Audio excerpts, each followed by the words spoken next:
Okay, aloha everyone. I'll go ahead and call this meeting to order at 6 o'clock. And we'll go ahead and start with the roll call by Neighborhood Board Assistant Curtis Hayashi. Chan. Online. Dela Cruz. Present. Typical Swane. Absent. Everhard. Here. Online. Fujinaka. Fujinaka. Online. Galant. Galant. Absent. Kawano. Here. Kirby. Kirchman. Lee. Here. Mitchell. Mitchell. Absent. Nakamoto. Here. Salasa. Absent. Silva. Online. Present. Steelquist. And Char. Chair, you have quorum with 12 members present. Thank you very much, Curtis. Okay, and we'll dive straight into it with Honolulu Fire Department.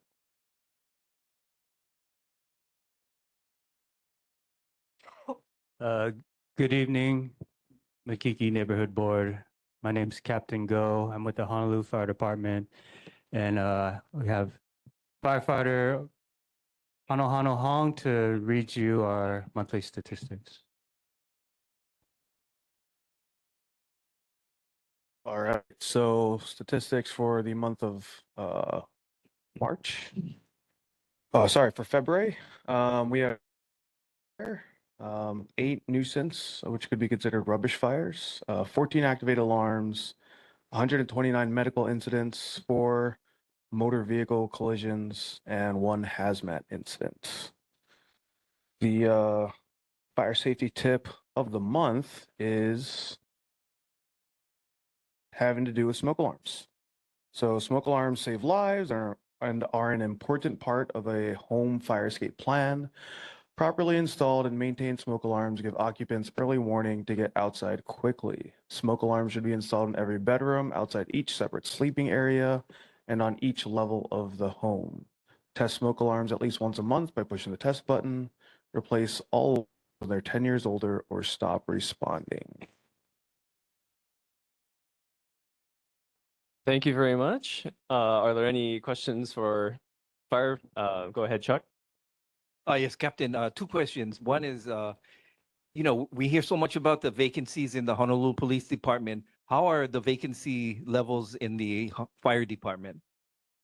I think currently we have approximately 80 firefighter 1 vacancies in our department, and we have a regular recruitment cycle program. We try to give a test and recruit every 2 years to fill those vacancies. And I think our last test in 2024. So there should be another test coming up if you know anyone interested. So there's no real alarm to the general public as far as... As far as our shortage? staffing levels right now, no. Okay. No, And then there's not. The second question is, the report said that you guys responded to 100 and something. 129 medicals? Yeah. Yeah. So can you explain how that works? If there's any kind of medical that's called for a resident, the fire department has to respond to that too? Well, the main provider of emergency medical services is EMS. As far as medical calls, we are more in support of them, but because there's more of us and we'll get there faster, we do get dispatched with them alongside certain calls. For example, like a cardiac arrest or difficulty breathing. So based on the nature of the medical, if it has the potential of being critical, or they're going to need special help carrying them out, down 3 stories and put them in ambulance, they're going to give us a call and we're going to help them out. So we go on most of their calls with them. Thank you for explaining that. Yeah, sure. Thank you, Chad. Are there any further, Richard? Captain, I'm concerned about these batteries, like on bikes and things. I live in a condominium, and I see folks going up with maybe a scooter. So these fires, when these batteries fail and start to burn, they burn fiercely. Are you Yes. folks keeping track of fires Yes. caused by these, and what are we seeing so far? Yeah, we are seeing as you've probably been noticing, an increase in lithium ion battery related fires. And yeah, we've taken steps in our department, special training. Our hazmat trucks are being equipped with special equipment to mitigate these fires. We would ask that, that the consumers that have lithium ion battery products, they observe certain safety practices like not charging like these e-bikes or e-scooters inside the home, being cognizant of where you're buying your products that have these large lithium ion batteries, making sure it comes from a licensed manufacturer, and just basically practicing, common sense safety and not charging on an overloaded circuit where a bunch of other things are plugged in, and try not to charge it overnight or leave it unattended, you know. But yeah, there has been a significant increase in the number of fires related to lithium ion batteries. And currently, there are no laws about if you have one of these things, as far as prohibiting it being stored in a livable area, anything. There's no laws right now. It's a pretty new item, so I don't think there's any laws Yeah. concerning this. Not that I know of. Yeah. And not any that would be easily regulated by HPD anyways. Yeah. Lithium ion battery technology has been on the market now for about 10 years, and failing are the ones that first generation that are reaching that 10-year mark. Yeah. And one more question. So as far as laws, are there laws concerning other flammables being stored in a home or in a condo? Flammables? Gas containers like yeah. methane, those. Any flammable type of material, we recommend being kept in a special container, like a metal container, like gas, a fuel container, and then stored in a metal cabinet, and then not in a living area, preferably like your garage or utility room. And finally, what was your experience during the storm that we just had last week? Oh, it was probably one of the busiest days our department has on record.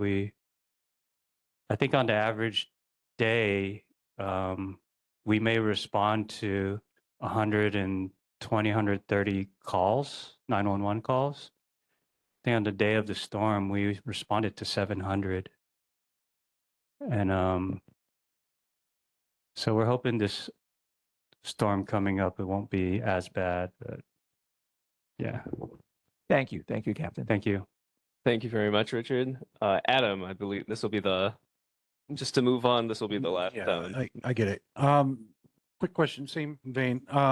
So I'm a manager of a building here locally, and as you probably already know. Okay. And one of the things I did for my building in regards to lithium ion batteries, and maybe you could tell me if would you recommend this, is I bought one of the lithium ion fire blankets. Oh, yeah. That's something that we looked into for our department as well, but So I have one, and so my plan is if it ever happens, hopefully I'm notified and I can go down and toss it over the flame, and it would. Sure. Has it been your experience that those work pretty well? We're still testing that product for our purposes. I think we're looking into that for electric vehicles, which is much larger scale. But yeah, you're talking more for small batteries. Yeah, I would, anything that you can, even if it doesn't put it out, anything that you can down, so that before we even get there, I would say would be helpful. Okay, thank you very much, Adam. Are there any questions from audience members? Seeing none? Oh, sorry. Yes. Microphone, please. While we're on the topic of smoke alarms, I noticed mine goes off when it's really humid. Do you have any recommendations, which makes me want to take it off and throw it away? Any recommendations would be helpful. Oh, I'm sorry. If we could have your name, please. Aloha, I'm Meli Ayu. Thank you. Yeah, I mean, we're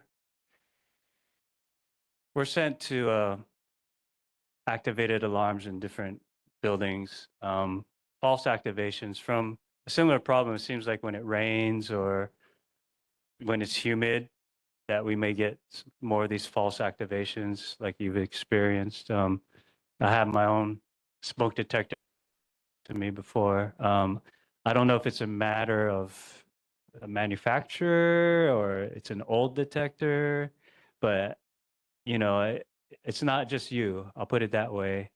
And I don't have any recommendation as far as that goes, other than hope it doesn't get humid. Yeah, or yeah, keep your AC on maybe. But I can look into that, and if I find any information, I'll report it at the next neighborhood board meeting. Thank you very much. Okay. Seeing no more questions, thank you very much, Captain. Thank you. Okay, next up we have Honolulu Police Department. Thank you for being here, Sergeant. Thank you. Thank you, Chair, board members of the neighborhood. I'm Sergeant Wakabayashi, one of several cover this upper Makiki area, Tantalus and Booth Road. Yeah. Let me just go over the stats regarding February of 2026. Motor vehicle thefts have gone from 6 compared to 7 last month. Burglaries is 4 this month compared to 1. Thefts is 23 this month compared to 32. Unauthorized entry into a motor vehicle it remained the same at 4 and 4. Assaults 3 compared to 5. Sex assaults were 0 compared to this month. Graffiti, shockingly, is 0 compared to 2 the previous month. Drugs is 2 compared to 0 the previous month. Motor vehicle collisions is 92 compared to 87. So just to do the breakdown, service was 1,744 compared to 1,954 the month prior. Okay. So let's go over some old business regarding Davenport. We towed 4 vehicles from that street, issued 24 citation, did 5 field contacts, and we generated several cases on March 8th, which is disorderly conduct, criminal property damage, injurious behaviors involving 5 juvenile males and 1 adult. Yeah. So there were arrests made during that time. So hopefully it's an ongoing problem. We are enforcing more officer presence in that area. So again, if you see something, say something and give us a call. Okay. Excuse me. In the previous meetings, you folks wanted to know the traffic fatalities.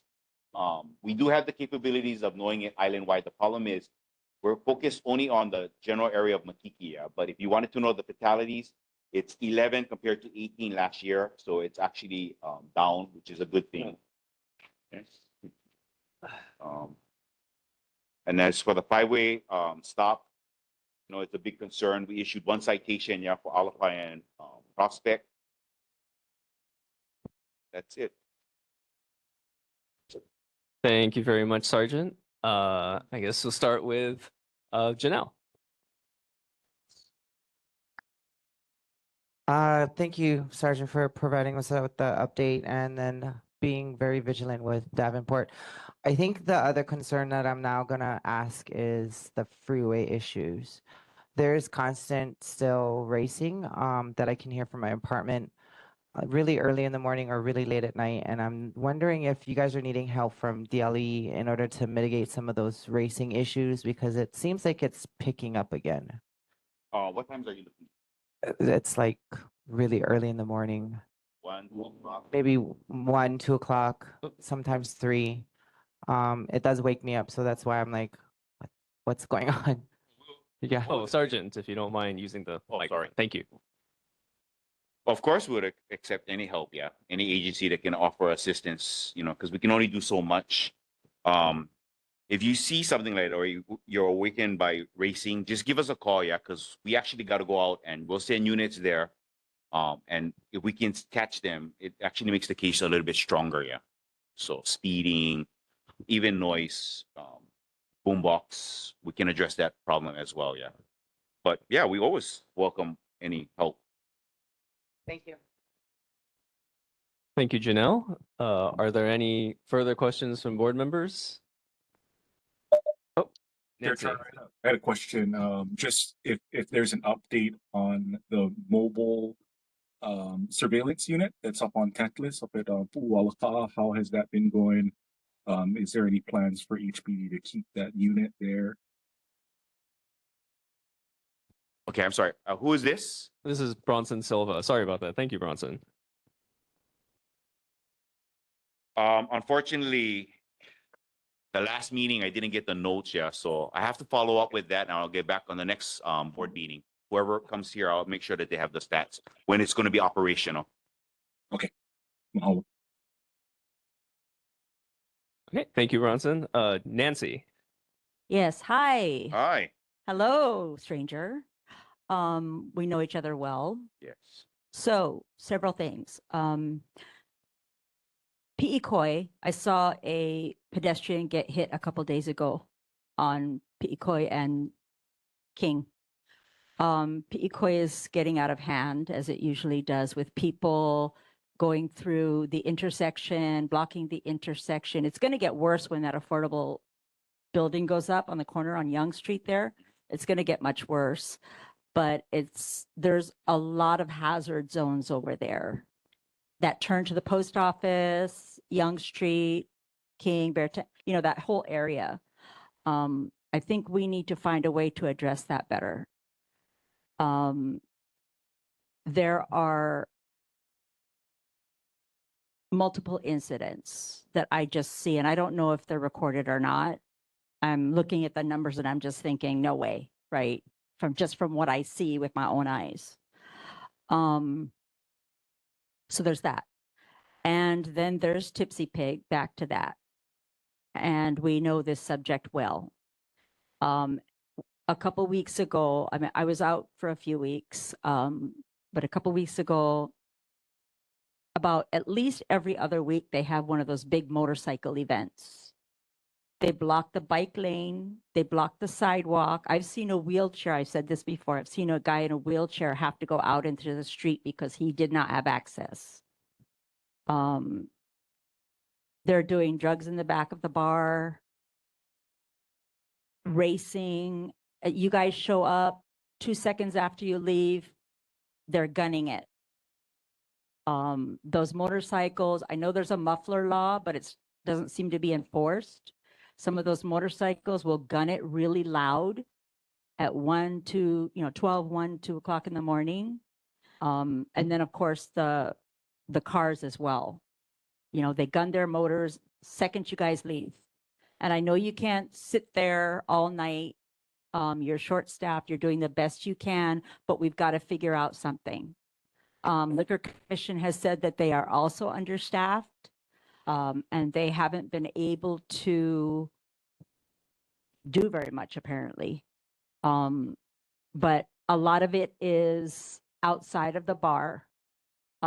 Drinking, drugs, racing, just the activity all around there. And it's every weekend. If there's a holiday during the week or something, it's during the week, but normally every weekend. And we've just got to find a better solution. I was forwarded an email from another resident who is very concerned as well.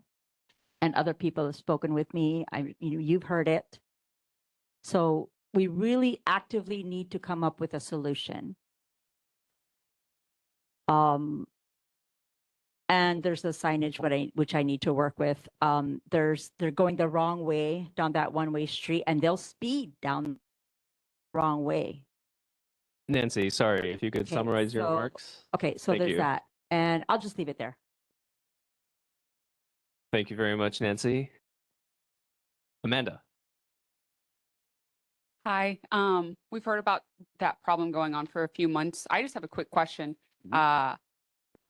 Special duty officers, can they write tickets or make arrests if they're on special duty? If they're on special duty, their goal is for special duty. So like say if they're hired for traffic or security, that's their main function. If they have a problem where there's a fight call, they can intervene, but they have to call patrol to come and handle the case. If that community pulled together funds for some sort of study and hired a special duty officer for issues at the Tipsy Pig, would they have the ability to interfere? Issue citations, or they could be more of a, the problem is when they're there, Nancy is correct, that they won't do it in front of us, you know, Right. like drug use and so forth. So the problem isn't police present. I mean, we should have somebody stationed there at all times. Yeah, that's the problem. If we don't have that, even if you hire special duty, they're going to play within the rules to a certain point. And as soon as we leave, because you cannot have 24 hours security. Totally. So they know the games, the way they play in the system. So the problem is we got to come out with different, you're correct. I have to work with other sergeants because the Tipsy Pig doesn't fall under our area. That's why. So I have to let the other sergeants in the loop.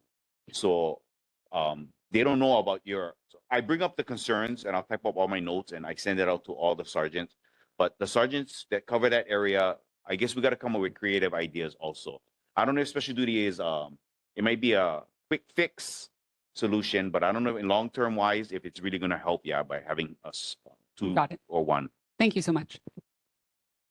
Thank you, Amanda. Oh, Adam. Is there a way that we could maybe install one of those near there? I will definitely take that back to our command.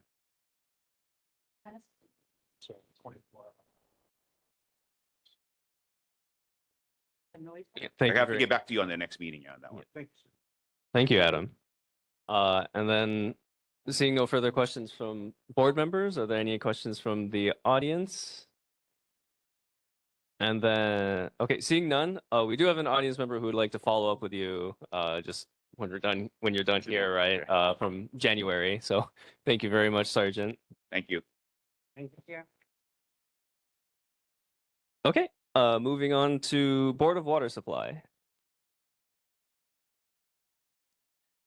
Hi, good evening, everybody. Sorry that I can't be there in person. I just finished up another meeting. So last month we had presentation requests from board member Richard Kawano and from Tom Heinrich. Our update is that we are working with staff on those presentations and will later contact Chair Char and the board to schedule the presentations. We also had a question from board member Eric Salasa about the money transfers from the Department of Environmental Services to Board of Water that are noted on the water bills. And the response is that the Department of Environmental Services, or ENV, transfers payment to Board of Water Supply for the work that we perform for their billing. The amount is $1.36 million per quarter, and this amount covers staffing to provide the data to ENV, having the billing vendor do the invoices, ENV's share of postage, follow-up for collections, and other related tasks. So that's the end of the follow-up from last month. We had one main break in February. It was on the 13th and at 2362 Mauna Laha Road, and it was a 4-inch pipe. And that was it for last month. Our general water announcement is throughout March. Please join us on our website and on social media as we recognize World Water Day. This year's theme is Where Water Flows, Equality Grows. And the website, you can find us at borderwatersupply.com/WWD. Okay, and that's all I have for you this month. I can take questions. Thank you very much, Michelle. Are there any questions from board members? Okay, seeing none, seeing none from the board, I had a quick question. How much longer do you think the water main construction will finish and get past the intersection of Pensacola and Lunalilo? Okay, so for that one, let's see. Oh, it's 54% complete. And the duration is supposed to the duration is supposed to be 720 calendar days. That's what I have right in front of me, and I would have to do some late night math to figure out the exact date, but 720 calendar days. Okay, so so almost 2 years. And it started in 2021. Oh, Yeah. okay, so it's been going for longer than expected. Okay. Yeah. Yep. We're over Okay. half done. Yeah. Well, I guess another 720 days to go then, huh? All right. Are there any questions from audience members? Yes, please. Thank you for that answer. Aloha.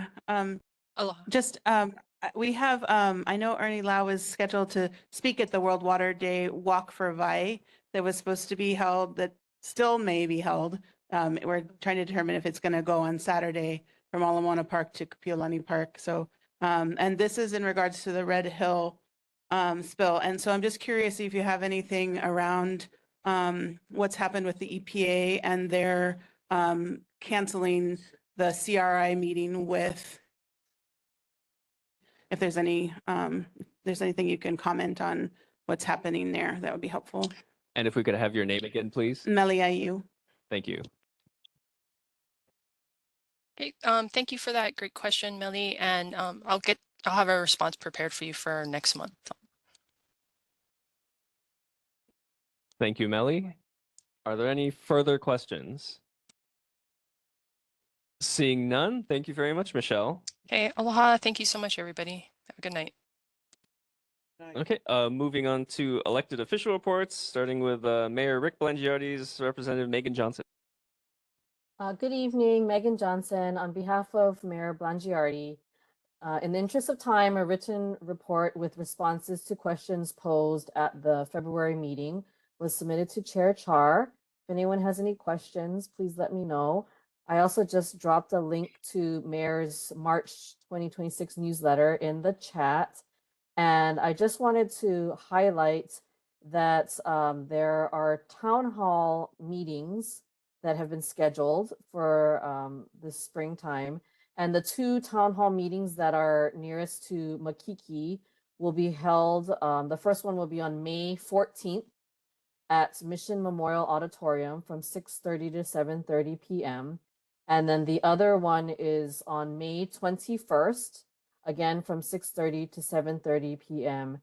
at the Alawai Golf Course Clubhouse. So please plan to come and join us for one of these town halls.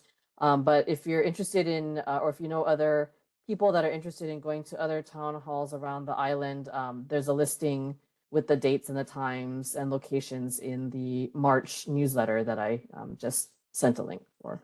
And I'm happy to answer any questions. Thank you very much, Megan. Are there any questions from board members? Amanda.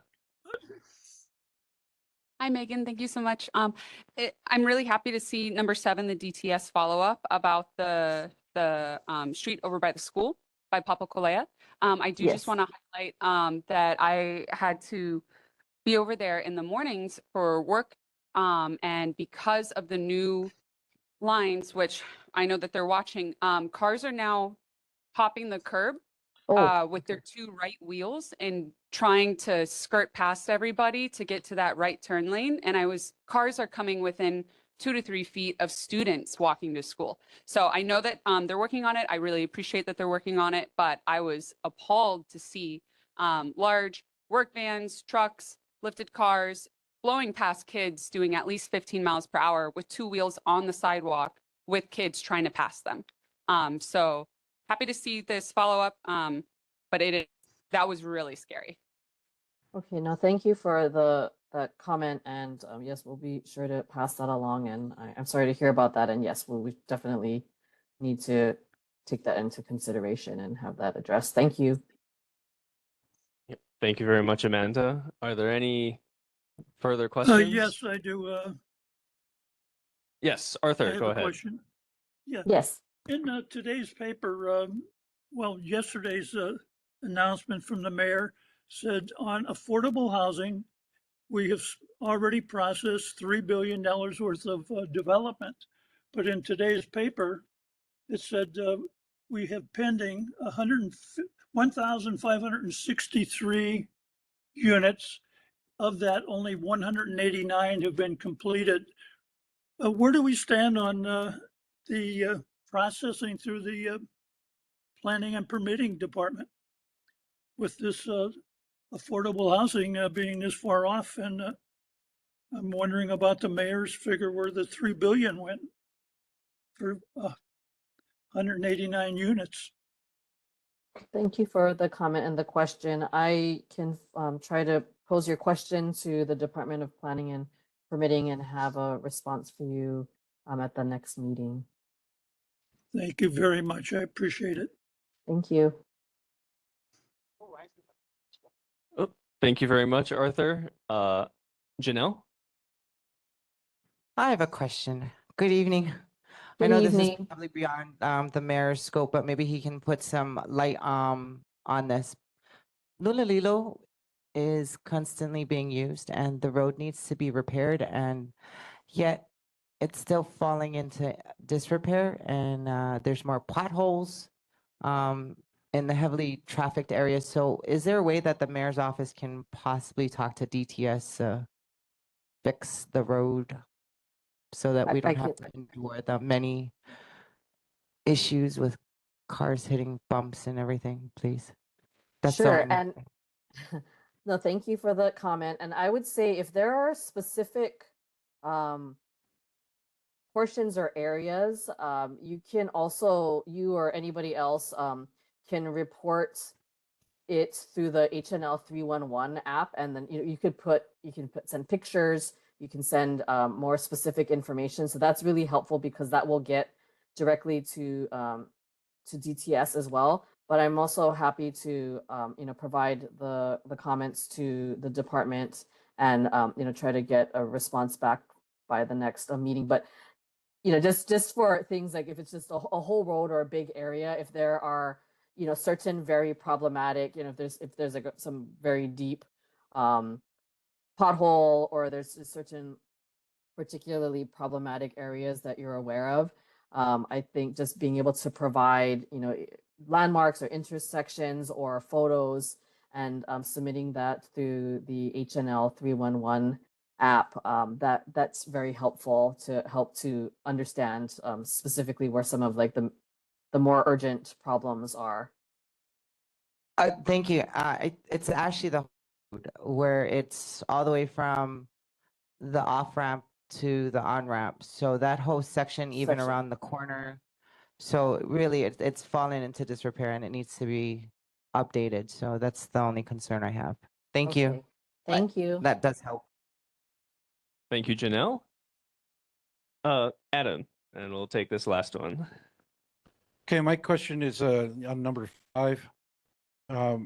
Nathan Char brought up the Kayamoko Street development, and I appreciate having the information about who to contact about that. But is there a way for I don't know, the board to be notified when these larger developments come up so that we don't have to retroactively dig for who to contact on these before they start, I don't know, putting in buildings?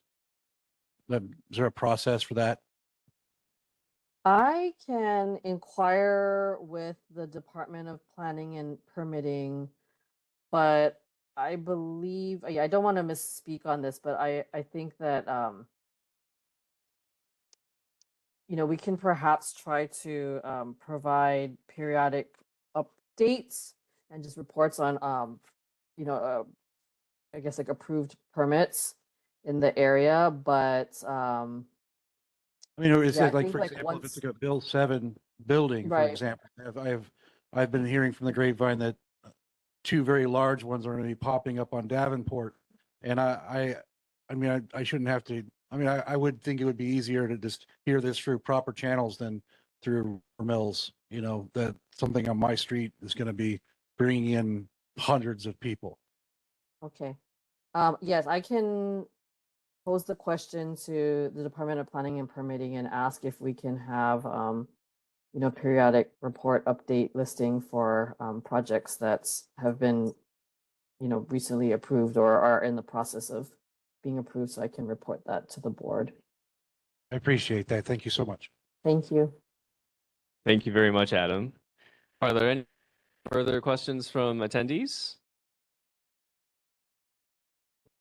Thank you very much, Megan. Thank you. Have a good evening. Okay, next up, we have Councilmember Scott Nishimoto. Aloha, Chair and Board. This is Taylor from Councilmember Nishimoto's office. He just wants to, send his well wishes to everyone dealing with the storm. Please feel free to reach out to us if anything comes up and if you need guidance or assistance in any way. He's been sending out e-blasts regularly throughout the past couple weeks to try to give residents as much updates with regards to the storm. In other news, we're very excited to partner with Rep. Bellotti for an upcoming Easter egg hunt on Saturday, March 28th, I believe. Granted, hopefully the weather holds up, but it is in a few weeks, so we are looking to do that. That's like the annual Easter egg hunt my boss and Rep. Bellotti host just at Makiki District Park from about 9 a.m. to 11 a.m. and it's a free community event. We also had to reschedule our tax clinic, I believe, which will be on April 4th. So just feel free to reach out to our office or Rep. Bellotti's office if you're interested in any of these events. We can provide you with more information. Otherwise, I'm happy to take any comments back to my boss. Thank you. Oh, thank you, Taylor. I'll use this time to thank you very much because I correctly about the signs outside Stevenson and they got replaced very quickly. So thank you very much for that. Made the area a lot safer. Are there any questions from board members? Seeing none, are there questions from attendees? Seeing none, thank you very much, Taylor. Thank you, Chair. Okay, next up we have Councilmember Tyler DeSantos Tam's office.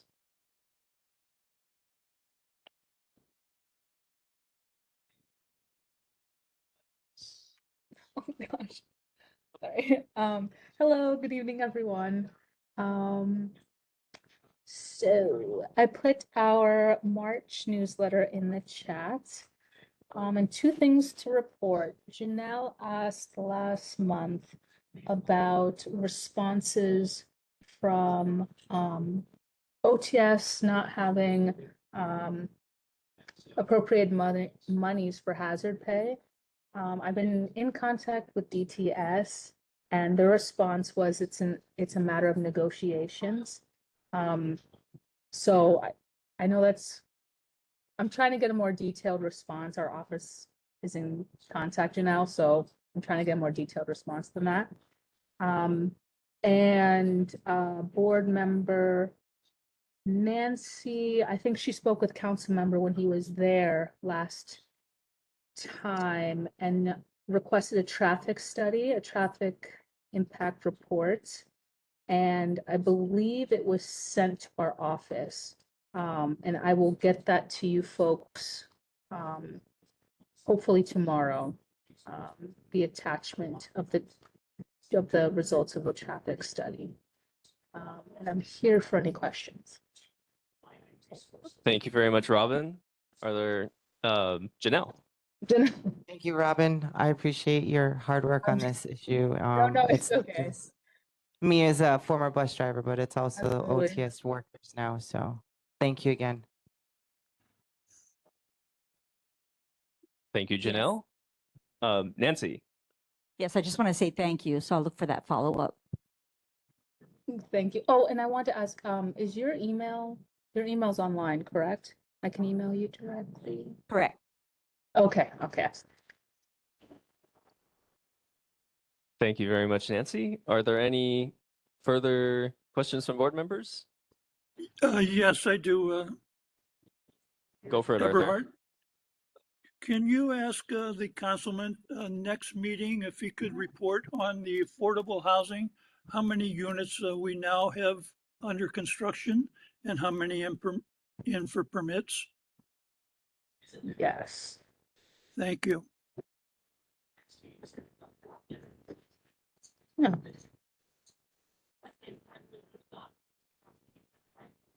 Thank you very much, Arthur. Are there any further questions? Seeing none from the board, are there any questions from attendees? Seeing none, thank you very much, Robin. Thank you, guys. Okay, moving on to Governor Josh Green's representative, Russell Pang. Aloha, everybody. Thank you, Chair. Happy to be here this evening. In the interest of time, I submitted responses to, we had a handful of questions last month, and I submitted written responses to Chair Char earlier today. So you can take a look at those, and I'm happy to follow up as needed. In the meantime, I do want to provide some additional information and announcements from the governor's office, starting with the Office of Wellness and Resilience, which is housed in the governor's office, along with the University of Hawaii, are once again asking residents to share their experiences by taking an online survey, and this is the second statewide Hawaii Quality of Life Survey.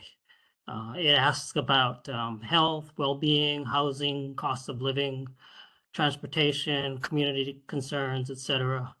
And the information that's gathered will be used to develop, to get a better understanding of some of the issues our residents are facing, as well as to, they'll use the information to develop policies and programs to address the quality of life and overall well-being of our residents. The survey should take about 15 to 20 minutes. It's an online survey, and the deadline to completing the survey is March 31st. I will put the link to that survey in the chat room, but you can go to www.health-study.com. That's one. The Department of Taxation wanted to remind everybody, unfortunately, I'm the bearer of bad news. April 20th is the tax filing deadline for Hawaii, but they did want to put out just a reminder that the might impact the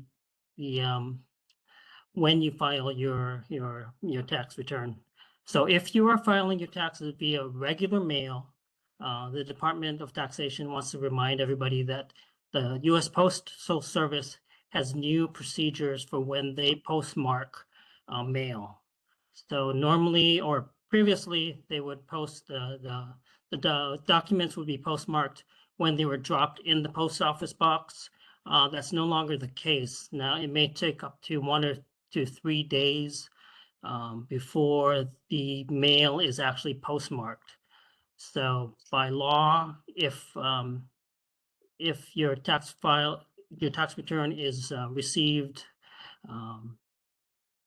past the deadline with a postmark that's past the deadline, it will be considered late and may be subject to interest payment. So just if you could, to avoid that, just file your taxes by mail a couple days early. You can also file online, or you can drop them off at the tax office as well. And I'm going to put a little cheat sheet in the chat box that describes some of the what I just covered regarding the Postal Service. Finally, the Hawaii Department of Transportation is continuing efforts to add Hawaiian diacritical marks, that's the okinas and kahakos, to street names and destination signs around the state on our state highway system. So the Department of Transportation is inviting the public to provide feedback on the proposed revisions to these street names. And for the most part, like I said, it's just adding a kahako or an akina to the Hawaiian street name. There are, however, 8 streets, none in your district, but there are 8 streets that are possibly misspelled. And so we are looking to Kama'aina and especially our Kapuna to provide some input. They're familiar with the areas and they're familiar with the culture. So I think they could provide some good input on these street names.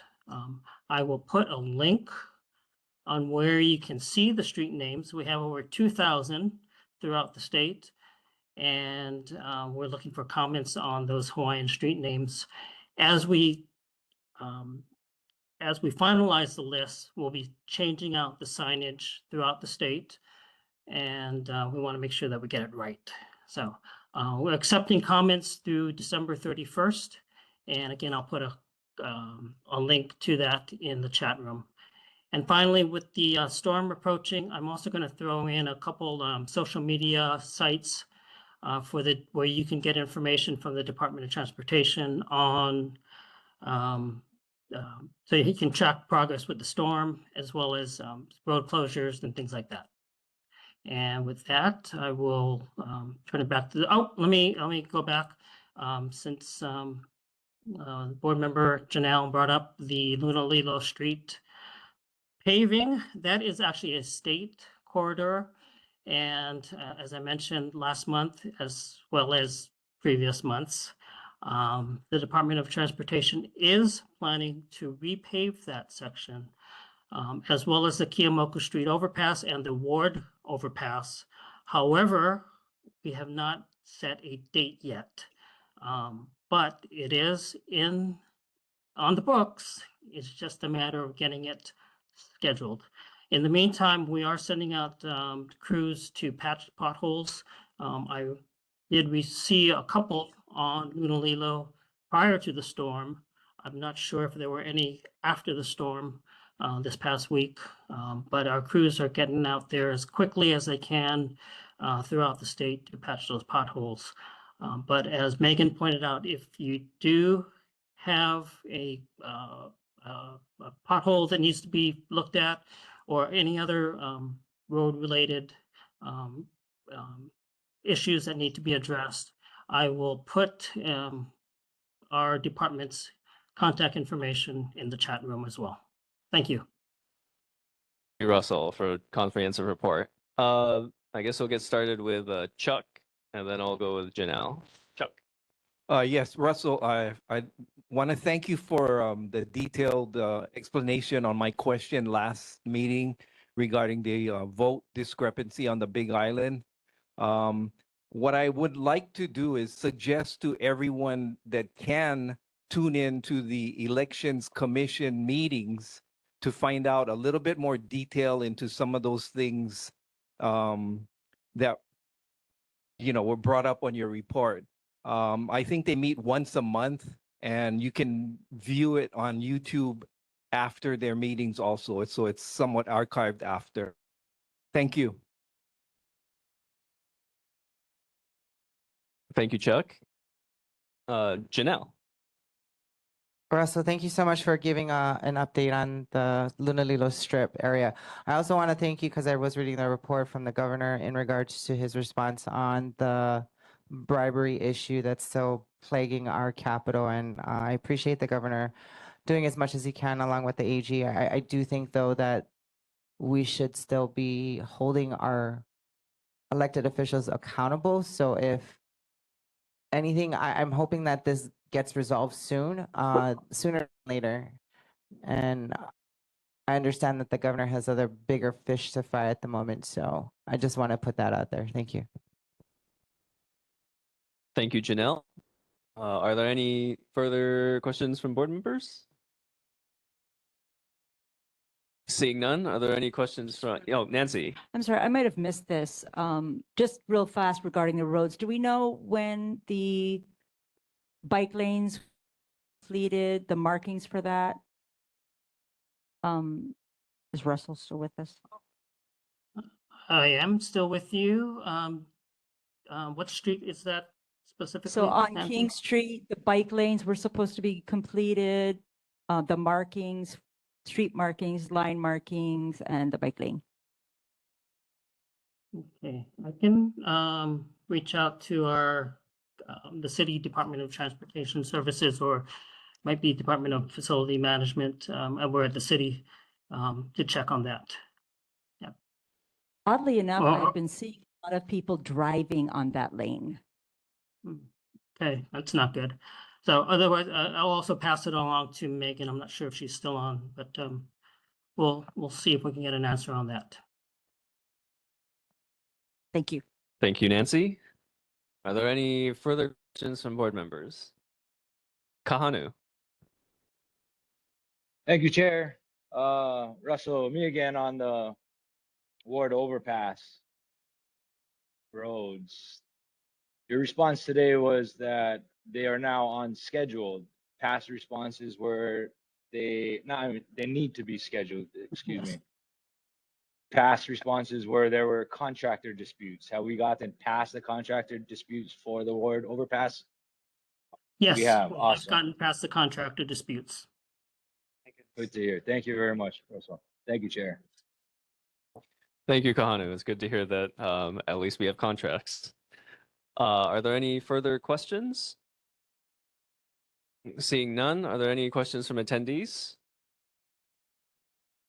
Seeing none, thank you very much, Russell. Okay, moving Chair. on to, thank you. Moving on to Senator Carol Fukunaga's office. Hector. I am Hector Venegas. I work at the office of Senator Fukunaga. I will be brief on my news for you.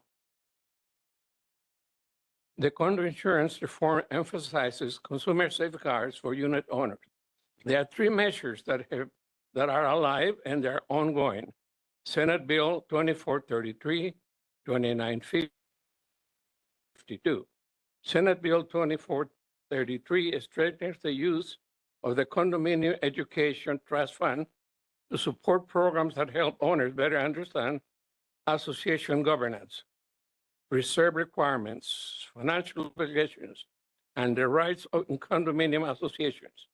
The bill also directs the Real Estate Commission to ensure that condominium units owner, their interests are represented in programs funded through the trust fund and adopt rules to protect owners' rights. The other two additional bills address the insurance market directly. SB 2950 is the one authorizes the insurance commissioner to allow certain captive insurance companies to underwrite catastrophic property risk. This could allow condominium associations facing steep premium increases or difficulty finding coverage to explore alternative insurance options under the state supervision. SB 2952 improves transparency by requiring insurers to provide policyholders with at least 60 days notice of proper insurance rate increases before a property insurance rate increase takes effect, beginning in 2027. Earlier notice can be given to condominiums associations, more time to review options and plan for potential budget impacts. And Amanda, you were questioning the Papacolea neighborhood traffic. On the 2 days ago, the Makiki-Papacolea traffic issue was addressed by Senator Fukunaga. Legislators Fukunaga, Takeniuchi, and representatives from Belari and Dos Santos met with representatives from the CDDTS, Department of Transportation, and administrators, parents from Lincoln Elementary, Stevenson Middle, Roosevelt High School to discuss the concerns related to the recent restriping of Lumano Street. They in the meeting, Senator Fukunaga suggested to DTS to come to you at the next meeting and give you a presentation about it. I'll be glad to share that information with you later. There are two bills right now related to traffic safety. SB 3224, SD2, appropriates and specifies sum for the State Highway Fund to the Department of Transportation to install all-way crosswalks at sites abutting school properties. The current status is it was referred to the House, TRN, EDN, and FIN committees. It was heard by the House TRN committee on the 17th. SB 2010, relating to motor vehicles, authorizes the impoundment of motor vehicles when certain traffic violations have been alleged or committed, provides that if a law enforcement officer lawfully stops a motor vehicle and the operator is cited for driving without a valid license, the officer shall not permit the operator to resume the use of that motor vehicle. It's effective March 22, 2075. The status of it is, it was referred to Transportation and the Judicial Committees. It was heard of the House, and it has passed with amendments. That is a brief report. I will take it. Yes, Chuck. Thank you very much, Hector. Yeah, and we'll go ahead and get started with Hector, if you don't mind speaking into the microphone. Thank you. Yes, sir. Yeah, Hector, thanks for your report. I have two things to commend the senator on. As usual, I commend her on her endless efforts into helping the condo people, especially the Kapunas, and this insurance reform bills are very great.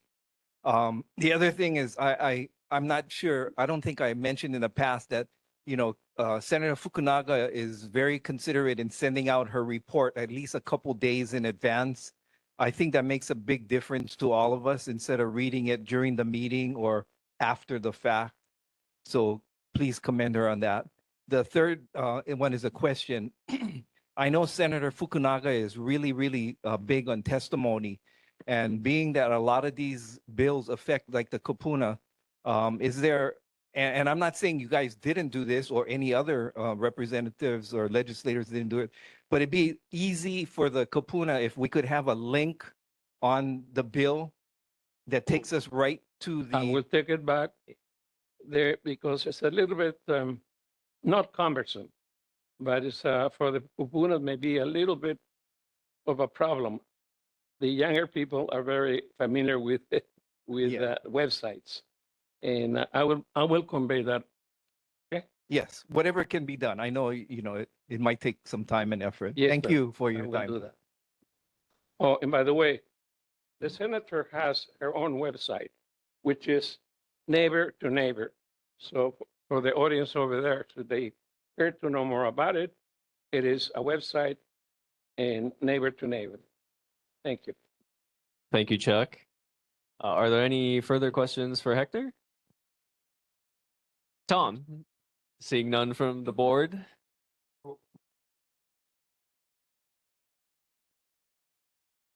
Thank you, Chair. Thank you, Hector, for all of the info. You left out one bill that is, in my opinion, of greatest interest to this neighborhood board and the rest of the neighborhood board system.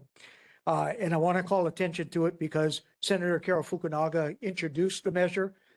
There's only one bill on this. There's no companion. So it's Senate Bill 2397. It's now in a Senate Draft 1 version. The only change from when it was introduced is that the effective date was what we call defected to make sure that the bill did cross over. It's now in the House. The Senate wants to make sure it takes one more look at conference time before the bill could be finally approved.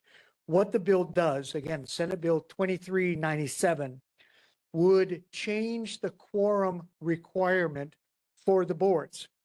We are all frustrated for years that if you've got vacancies or if you've got a bunch of absences, your denominator on your quorum does not change. For you, it's 17. What this bill proposes for neighborhood boards only, so it's an amendment to Part 6, I think it is, of Chapter 92 of Hawaii Revised Statutes, a later part, not directly part of the Sunshine Law, which is that chapter, but it would change it so that if you have any vacancies, those seats don't count. So your denominator for determining quorum is already reduced at those times. And then second step is once you have determined whether you have quorum, whether it's based on 17 or 15 or whatever the case may be, then Robert's rules, which is a majority of the persons, or excuse me, a majority of the quorum present is what is needed to validate action. So in other words, you get back to what the majority of boards, particularly in private situations, operate by. So with that explanation, I'm just checking on the website for the legislature. Yesterday, the bill was referred, and this is, in my opinion, a good thing, to a single committee, Judiciary and Hawaiian Affairs, in the House. And it is not yet scheduled for hearing, but having to get through only one committee in the House is certainly an advantage at the moment. The Senate was wanting to fast track, and fortunately with Senator Fukunaga's bill, we may have that opportunity to make things easier in conducting business before the neighborhood boards. Okay, thank you, Chair. Thank you, Tom. Are there any further questions, or Richard? You have a question about that minimum quorum requirement? Some boards have really a lot of vacancies. Is there a minimum number? Like say we've got 17. Could, you know, what, how low could you go if board and still conduct business? You'd 5. Yeah. So that is part of the charter for our neighborhood board. So 17 is what we've been with, but there are boards that have 5. There are also boards that have 37 or something like that. So it's up to us. There is no minimum. Yeah, I think Tom said it correctly, Richard, where we would refer back to Robert's Rules of Order. So the present quorum would be the minimum. Am I wrong on that, Tom? Sheriff, let me not respond to that. Let me just try to explain it. If I understand Richard's question directly, if you have too many vacancies or whatever, and you cannot meet present situation, you have 17 members, you must have 9 to establish quorum to then conduct business. If you only have 9 present, what's the default? If you don't have a unanimous vote, okay, in yes, if you will, then that measure doesn't get adopted. You don't have enough votes.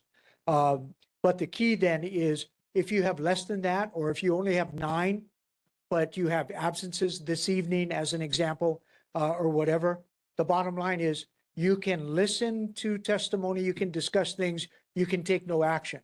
If this is a problem, you may petition the neighborhood commission in order to provide an exception for either a couple of meetings or for the rest of the term or whatever. So in other words, you can address that problem before the neighborhood commission. But one of the questions, if it's not working at 17, what would be an appropriate number for your community? Okay. But for quorum, you always start with, right now it's 17. So you need 9. And that's the only math that you need to know right now. But if this bill is adopted, then that quorum number can go down based on the actual circumstances of how many board members do you have, seats filled, and then what's your circumstance tonight in terms of any vacancies, or excuse me, any absences that particular evening. So that number can change. Right now, it does not change. You're stuck at 9 no matter what. Okay. Now, my concern would be that if, say, you only had 5 people and the quorum would be 3. So the board could do some significant actions, not that what we do has really strong implications, but yeah, that would be my concern, that there could be like a rogue board that could get something done with the very few people involved. I appreciate that comment. The one response, because this has come up in a number of situations, is very simply, every member of the board must take very seriously the fact that they are serving in a representative capacity. And if they can't make the meetings or whatever, step off. Okay.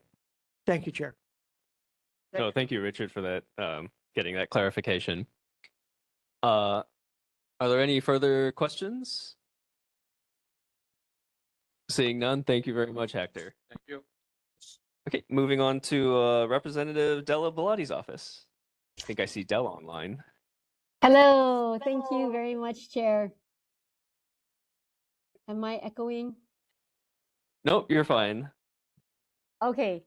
As Ms. Date from Councilmember Nishimoto's office reported, we have a lot of things rescheduled. The tax clinic has been moved to April 4th. So if you're still interested, you have to make an appointment. You can do that. The annual Easter egg hunt community food drive is still on. Fingers crossed for March 28th. Wanted to share with this group, there's a lot going on. Today is a deadline day, a triple filing deadline day for the House. So there's a number of bills that we're waiting and making sure that reports are going to be filed. But notwithstanding the kind of the march of the legislative timeline, something that came out of this board and that was inspired by this board's Nice Neighborhoods meeting is that I recently conducted an informational briefing in the Public Safety Committee focused on community resiliency hubs. And so that was broadcast. It's on the House YouTube channel. I encourage you all to go and visit it. Community resiliency hubs are really networks in community that organize community on a kind of a daily basis. But during times of emergency, they really get activated to respond to emergencies. And it's one of the ways in which I think Hawaii is very unique. And it's one of the ways in which we are able to respond quickly at times in emergencies when government cannot quickly respond. It's also a way that we ensure that our communities are safe during times of crisis. And it's a way for us to stay networked. I share this with you because we are having a Kina Resiliency Hub, I believe, and I'm getting my dates all mixed up, but I know that I've been organizing this with Harris from this board. Resiliency hubs will look different in different parts of our communities. So what we see developing on Hawaii Island is different from what we see that's been developed in Hawaii, in Manoa with Be Ready Manoa, or on the Windward Coast with the Ko'olaupoku regions. And so I just encourage you to get involved in the network. Serene is a program, a learning network through KCC, the University of Hawaii system. And it's a great way for small community groups, larger community groups, regional community groups to really look at what we might do in times of both in blue sky times as well as gray sky times. Serene will be hosting a resiliency workshop summit for the island of Oahu, I believe in June. So we will get and share that information with this group, but I think it's really important because on this island, I see neighborhood boards becoming pretty critical and central to making sure that our communities are resilient. So thank you to this board for encouraging me to think about this and think about ways in which we can make our urban communities resilient, and then allowing me the opportunity through my work statewide on the Public Safety Committee to really kind of advance this idea. So that's my report, Chair. I'm open for any questions. No, thank you very much, Della, for working with us on that. Are there any questions for the representative? Nathan, I do. Yes, go ahead, Arthur. Representative, I have a hot button, I might call it, affordable housing. And right now in front of the house are two bills, 2423, and the other one I believe is 1725. Both of them run, as I understand it, contrary to number 7 for the city and county. Where do we stand on those two bills? And what's your position? Okay, are they House bills or Senate bills? Pardon me? Are they House bills or Senate bills? One is a House bill and the Senate bill is 2423. Okay, so there are a bunch of affordable housing bills moving currently through. They are, and I don't know what these specific bills are talking about, Mr. Eberhardt. If they have to do with things like parking restrictions, parking requirements, again, there's a whole number of bills. I have been in part an introducer of some of these ideas, but I will say that these ideas are in flux right now. One of the things that I'm hearing from community strongly about is that, one, there is a need for us to reduce regulation, permitting, and those kinds of administrative burdens that kind of slow down the development of affordable housing. But I'm also hearing that for certain urban communities, some of the requirements that people are trying to relax, i.e. parking requirements and waiving parking requirements, is causing a lot of tensions in our urban communities that are very, very stressed because we are so tightly packed, and that anytime there's any kind of relaxation or waivers of parking requirements, that presents a problem. For example, and I don't know what bills these are, Mr. Eberhardt, but I can tell you that the ideas are Della, continuing to move. Sorry, I can interrupt. Okay. He's talking about HB 1734, House Bill. Thank you. Sorry for the interruption. Okay, I don't.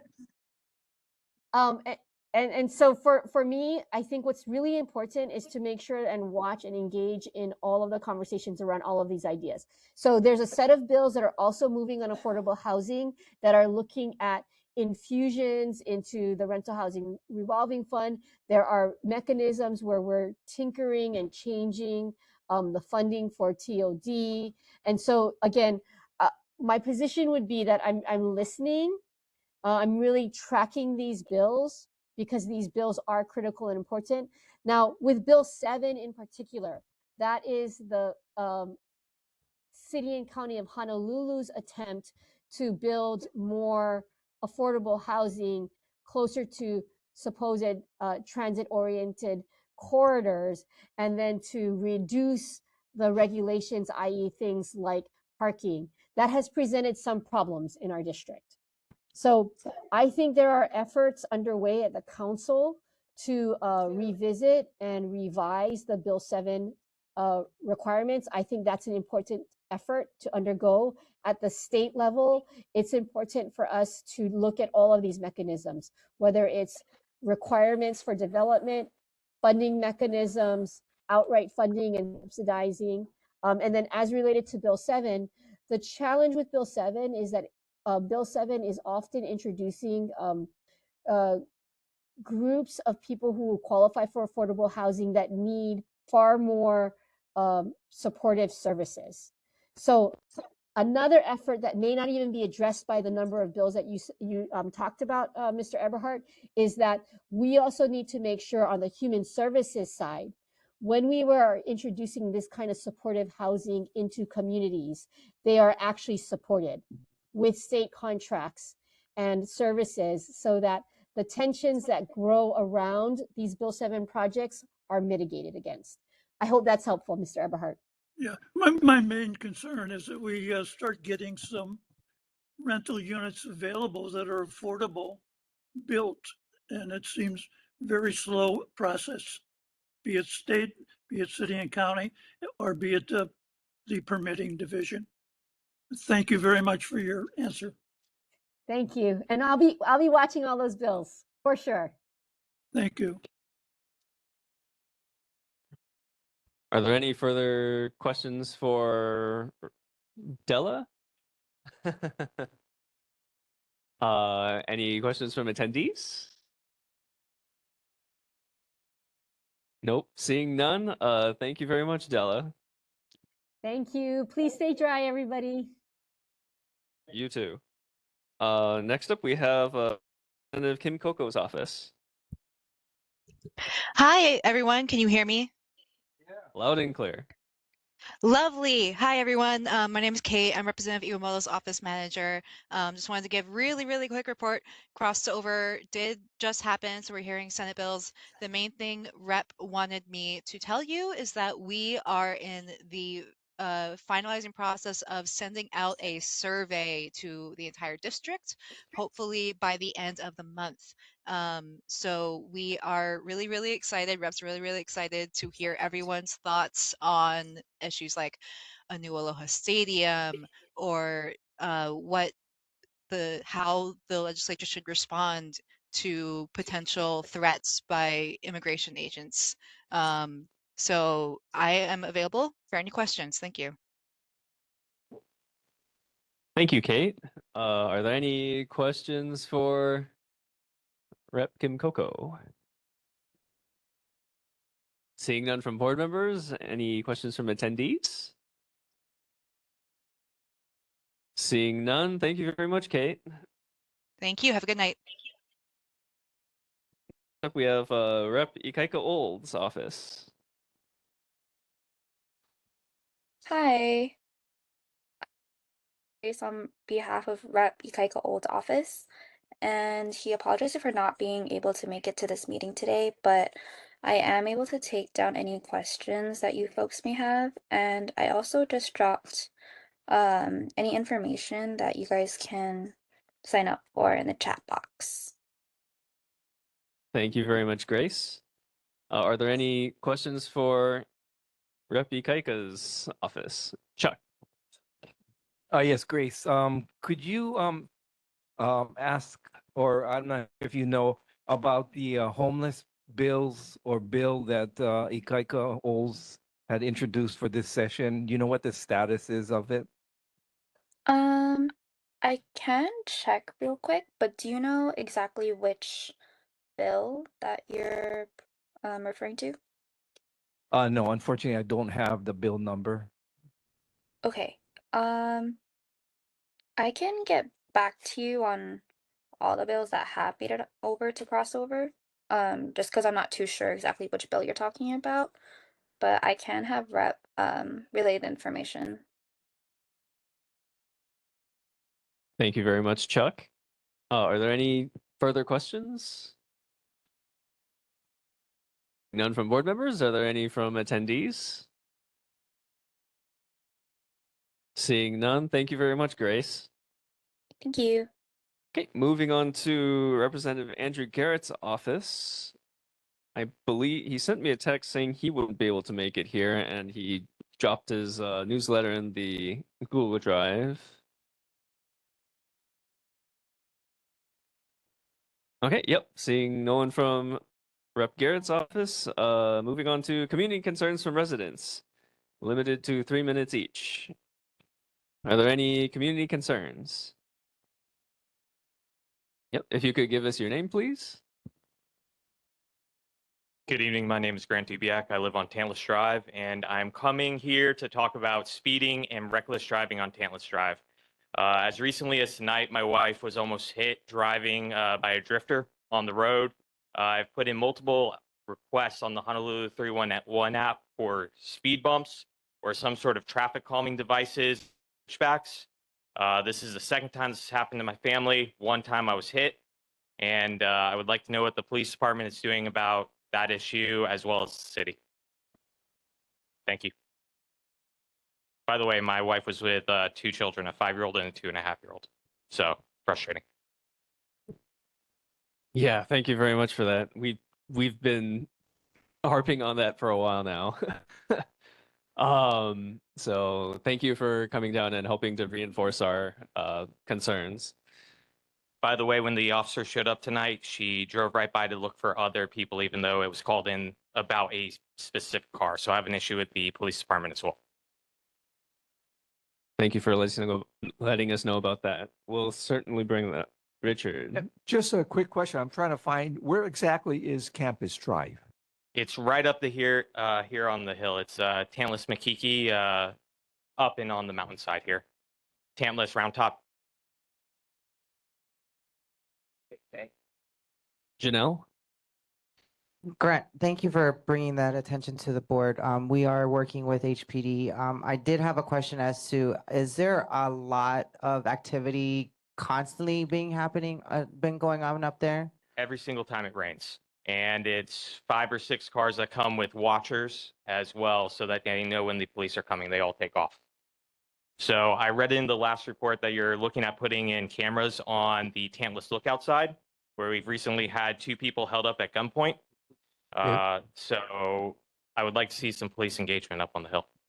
I also like that idea of possibly having community concerns from the residents up there to come to the board and ask, what type of solutions that we can do to hopefully work for a solution with DTS and or HPD or even DLE to support the community in Tantalus. I appreciate it. Thank you. Yep. Yeah. Thank you very much. We'll certainly keep an eye on it. Are there any further community concerns? Seeing none, we'll go ahead and move on to board business and presentations. So we have filling of a vacant at-large seat. Interested residents must bring current proof of residency to the board meeting or contact neighborhood assistant Curtis Hayashi to verify residency before the meeting. Do we have any volunteers for filling the vacant at-large seats?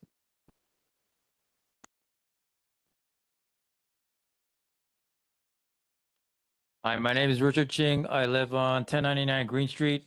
I'm very involved with HB7 since we have 1427 Ernest is right on the corner, and we had many incidents with them.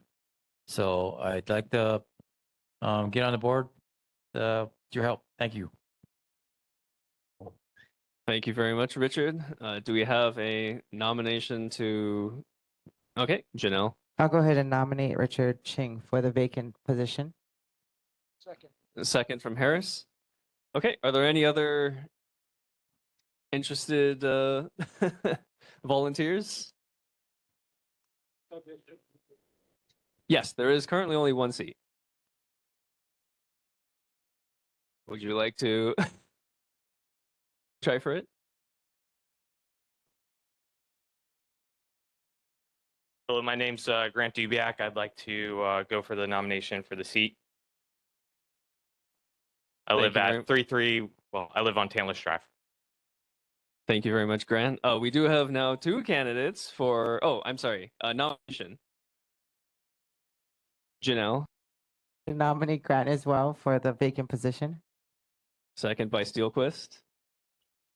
Okay, yep. Now we have 2 candidates. So I'll go ahead and allow a couple minutes for you to talk about yourselves. And I'm sorry. May we have your ID, please? Absolutely. For Curtis here.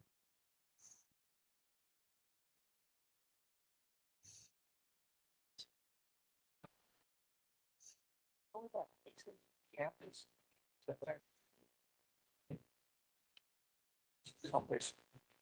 Yeah. Okay. Yeah. So we have a contested seat here. So we'll go ahead and allow 2 minutes for you guys to give your pitch.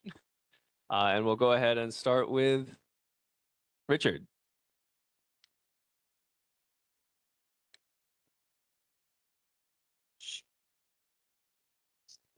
I guess one of my goals is like to help represent the neighborhood. I'm also with the Scouts, so I'm a Cub Master and a Scout Master for Troop 10. So I'm very involved with our community and with the kids as well. Thank you very much, Richard. Grant. I'm Grant Dubiak. I'm a U.S. naval officer. I serve at Pearl Harbor. I've been in Hawaii multiple tours, and I love this place, and I keep coming back because of how much I love it. I'm a United States Naval Academy grad, and I look to help the community however I can, specifically Tantalus Drive and the issues that the board has up there. Thank you. Thank you very much, Grant. Okay, we have had our candidates give their less than 2 minutes. Okay, shall we? Okay. Curtis will call a roll call vote. All right, we have 2 residents to fill 1 vacant at-large seat. If you could please indicate whether you are voting for Richard Ching or Grant Dubiak. Okay, starting with Chen. Dubiak.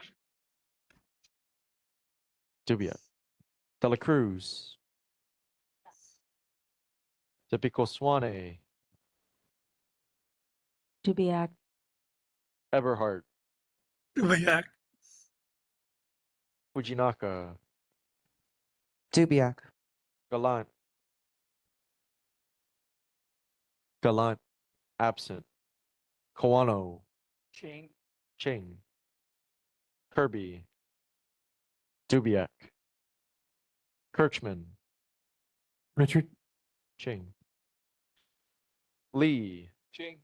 Ching. Mitchell. Dubiak. Dubiak.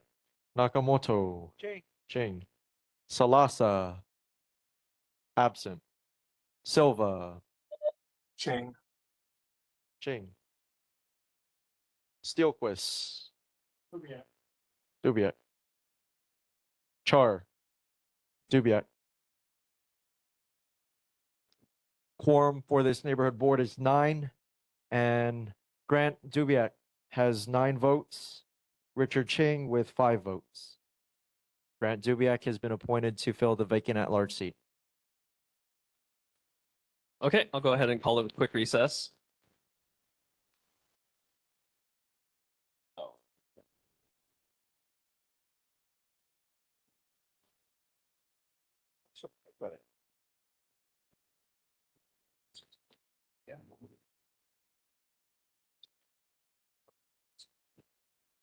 We're affirmed that I please support the Constitution, America, the Constitution, laws of the why the charter laws, city, and county of Honolulu, and provisions of the neighborhood plan, continuously, partially discharge the duties to the best of my ability, member of the neighborhood board, elected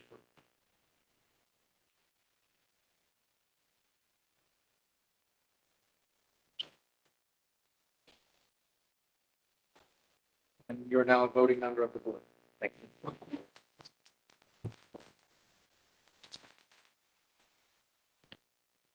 Yep. Nada.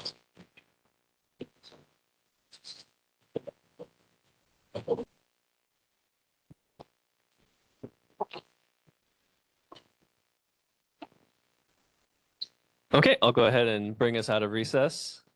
Congratulations, Grant, on being our latest neighborhood board member. And I believe I saw online Kahanu had a comment he would like to make. Go ahead, Kahanu. Thank you, Chair. I had originally put my name forth to join the board in 2025 because I joined the meeting via the WebEx and we had not made quorum. Sounded like 5 to 6 months there. So I'd be more than happy to relinquish my seat to Richard. I've spoken to Richard quite often. So I excuse my ignorance on how this process goes. So just throwing that out there. Okay, I believe Curtis has some guidance on that. Understood. A resignation, a verbal resignation from you? If I may do so and we can vote for Richard, that would be most excellent. Okay. I've seen Richard at every board meeting. Okay, He has well, been an thank active you. participant. Yeah, well, thank you, Kahanu, and Kahanu is resigning. Thank you so much for. Oh, after. Sorry, are you resigning effective immediately? If I may do so, and we can vote, excuse the disturbance.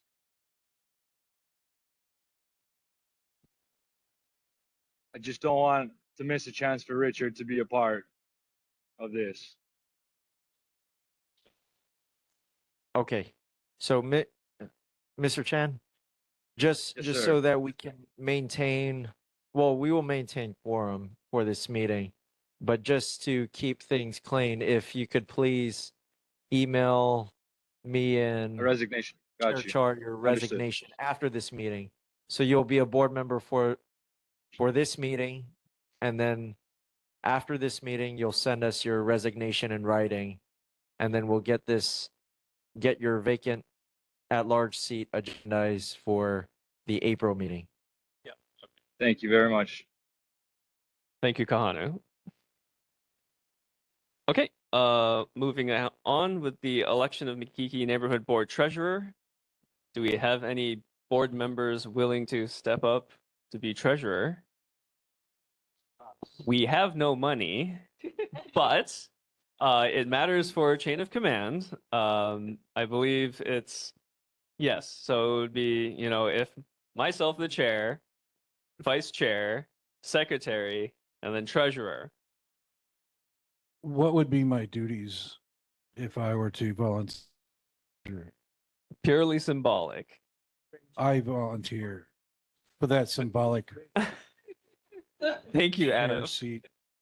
Do we have any other volunteers to be our treasurer? I nominate Adam as treasurer for neighborhood board. Thank you, Janelle. I second it. And I believe. Okay, second by second by Arthur. Yes. Okay, seeing no further nominations, does this have to be roll call? Okay, are there any Please don't give me money though. are there any objections? Seeing none, congratulations, Adam. Get $1. Okay, moving on to approval of written summary for video record Thursday, February 19th, 2026. Did anyone have any corrections? Seeing none, we have our minutes for the February meeting. Moving on, unfortunately, Hawaii Telecom could not make it here. They will try, said that they should try coming back in June when our agenda will be less full. So moving on to vote on recessing neighborhood board number 10 regular meeting to attend Mayor Blangiardi's town hall on Thursday, May 21st, 2026 from 6:30 to 8:30 p.m. at the Alawai Golf Course Ballroom. Oh, wait, real quick point of order. Question on the meeting minutes that just got approved. Do we also need to approve it as a board in a voice vote, or how does this work? So it'll go and be posted. So the meeting minutes are posted as drafted if there are no corrections or amendments to the minutes. Thank you. Thank you, Janelle. Richard. Lois Park did ask me if they could come next month. They've been in contact with me. I recommended that they come in June. June. Oh. Yes. because we are looking pretty busy in April. Okay. Thank you, Richard. Okay, so do we have a motion to vote on? I make a motion to vote on the recess for attendance to the mayor's town hall dated May 21st, 2026 from 6:30 to 8:30. Yeah. I'll go ahead and second that. Okay, discussion. I believe it's self-explanatory. We have a conflicting meeting with the town hall. I very strongly recommend that we attend this town hall meeting because all of the department heads will be there. It is an incredible opportunity to interact with our city government directly. So, is there any further discussion?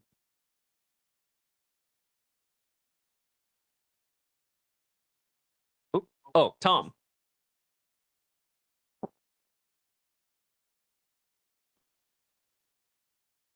Thank you, Chair. I think just a point of clarity. I heard the motion as a motion to vote. And in fact, that's what you're trying to do. So I would ask that the board clarify the motion that what you're now is a motion to stand in recess on May 21st. Thank you, Tom. Would you like to amend? Yeah, we're. I will amend my motion to so that we recess. are recessing, yes. Okay. Yeah. Thank you, Janelle, and thank you, Tom. Nancy. Huh? Okay, so we are voting to recess on the 21st and go to the town hall. Correct. Okay. Okay. Seeing no further discussion, are there any objections? Huh? Yeah. Seeing none, we have our recess in May. So I'll see you all at the Alloway Golf Course Ballroom. Okay.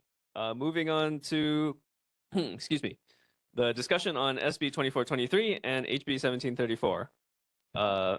Yep. So we all received the letter from City Council Chair Tommy Waters indicating that we should be talking about this. And it was recommended that we put on the agenda by Amanda. So I'll go ahead and open up with if Amanda would like any words on this first.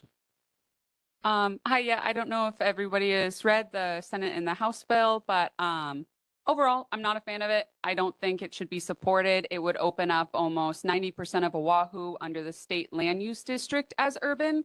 It doesn't really count any of the zones, apartment, residential that the county recognizes right now.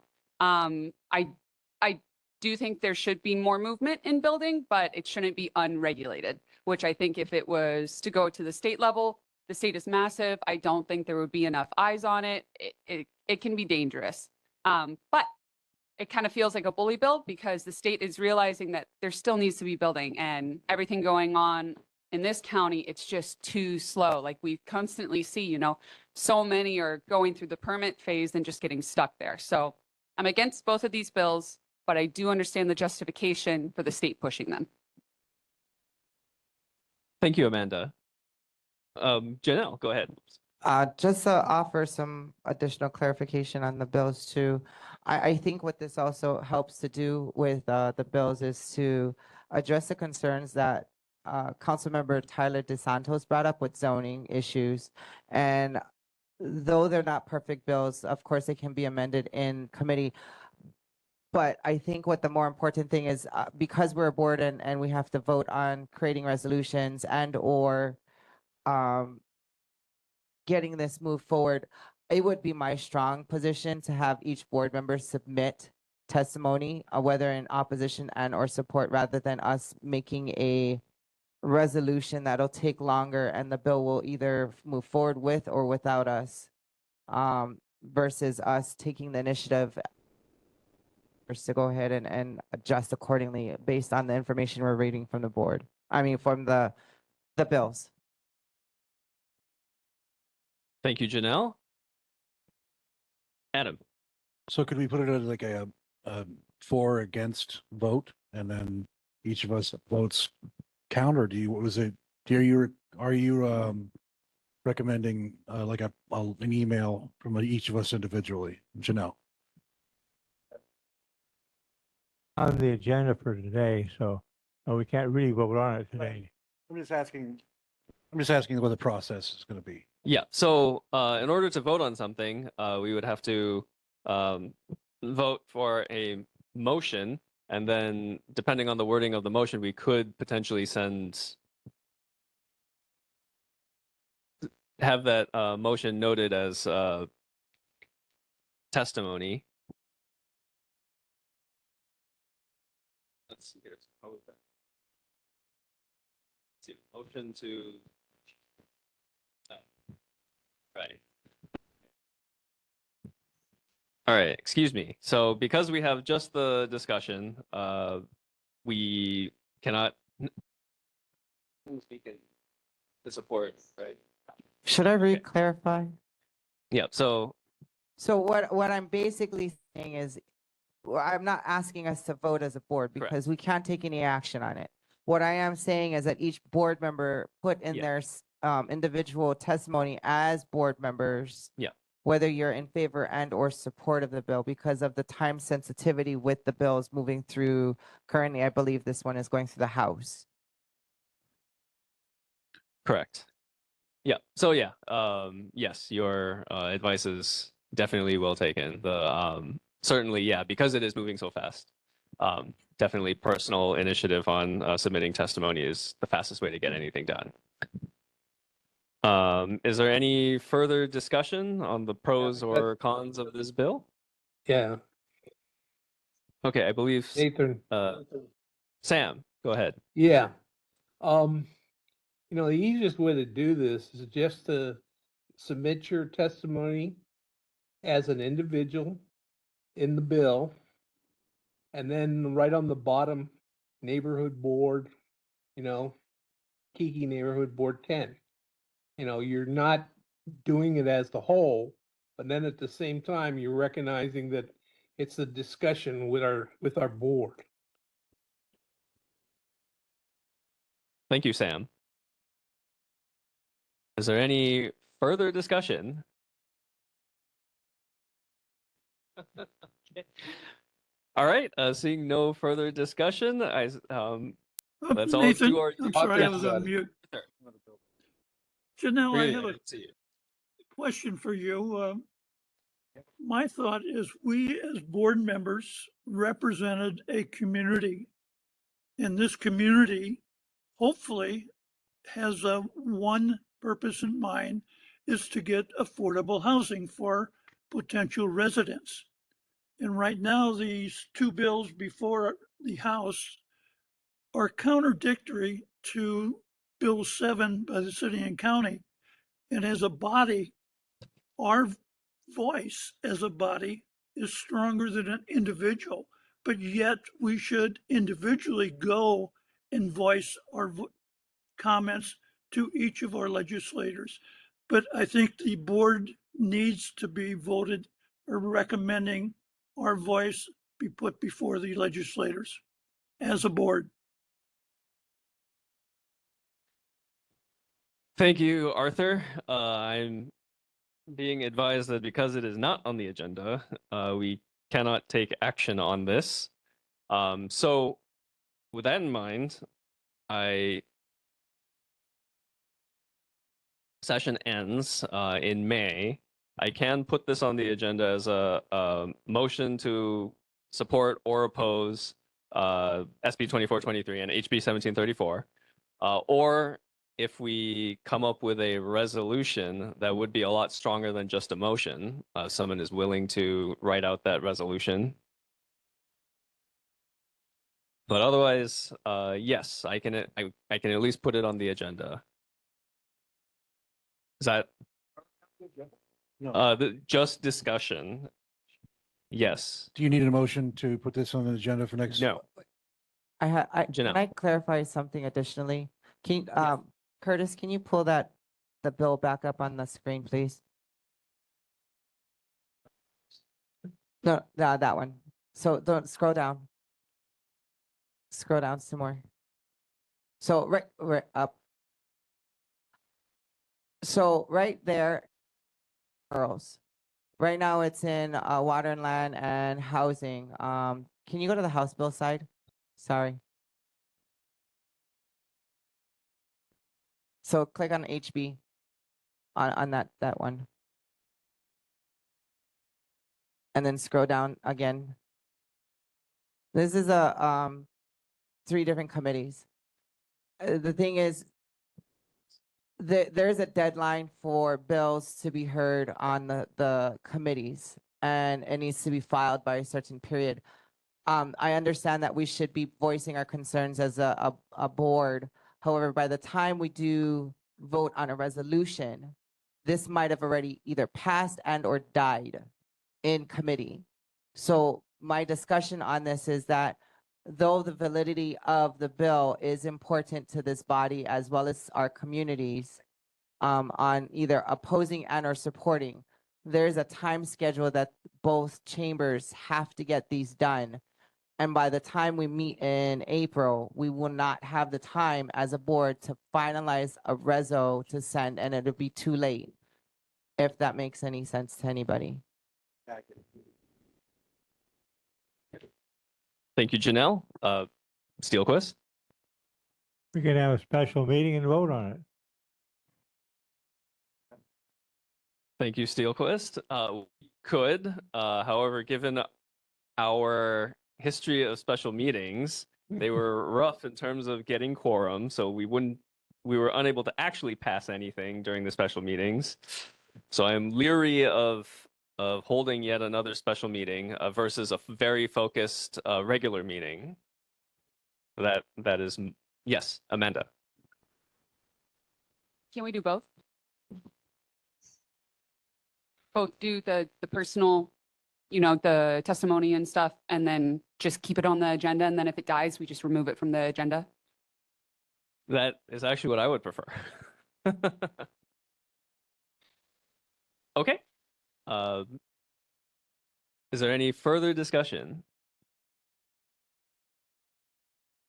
Seeing none, I will definitely, I hope, I'll have a resolution on the agenda for April, and then we can vote on it and see where we'll see where it's at. Okay. Moving on to discussion of neighborhood board number 10, board boundaries. So we were given a deadline of being the end of April to submit or let the neighborhood commission know that we really want to change our borders or not. We have a number of issues with our current borders. The biggest one being that currently Stevenson can sit just across the street from our board boundaries. And that is despite them having come most frequently to our neighborhood board for various issues. Oh, I'm sorry. I will hold up the map for the camera with my notations. And Stevenson and Lincoln are right over here on the.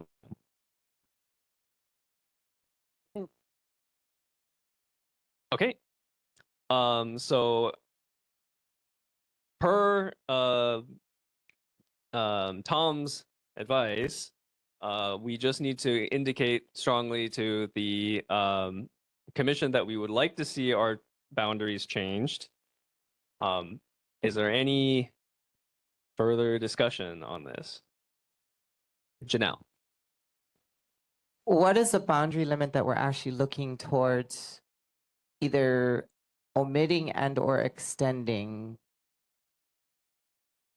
I will let Tom speak to that.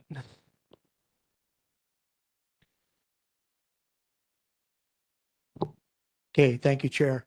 If I may interrupt the flow for just a second, and going back to the last agenda item, need to double check the deadline. I think we've already had crossover.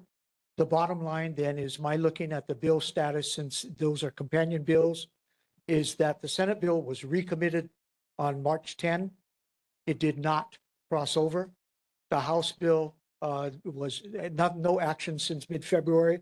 So bottom line is Please double check that before this meeting ends, because I do not believe that there's anything further necessary, because neither of those bills is moving. Okay. Okay. Thank you for letting me say that. Going back to the specific question here, there is nothing on the table by myself or any other person that I'm aware of at this moment. The situation that the board, the opportunity that the board has is this. The Neighborhood Commission, in a email to all chairs, Vice Chair of the Commission, Larry Veray, who's also Chair of the Pearl City Neighborhood Board, and is currently serving as Chair of the Neighborhood Commission's Neighborhood Plan Committee.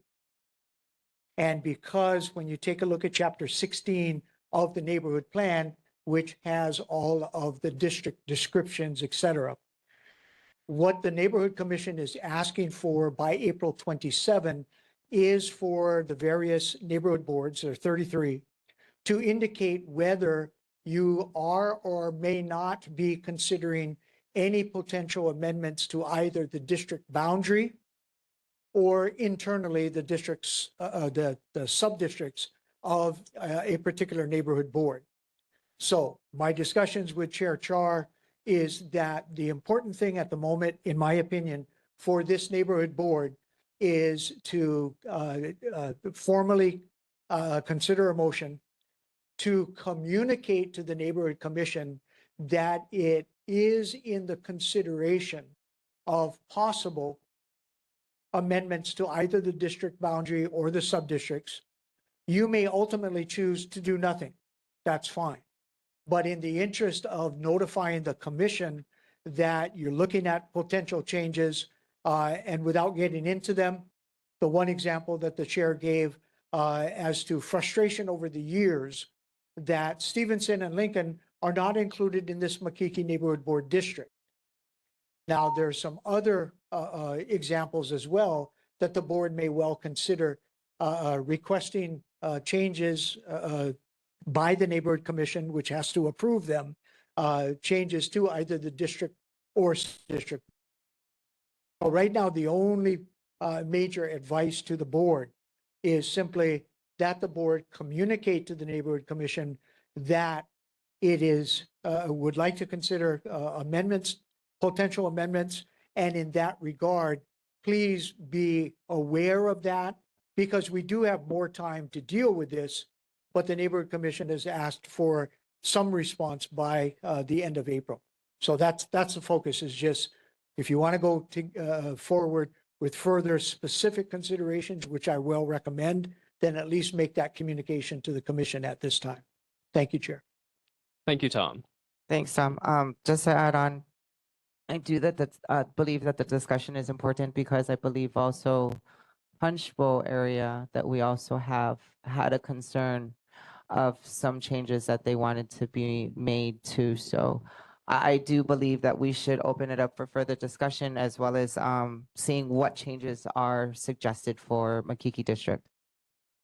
Yeah, well, fortunately, if we're looking at just a motion to indicate that we're interested in changing our borders, so I can go ahead and, because we only have discussion this time, but certainly for April, I can put it in a motion.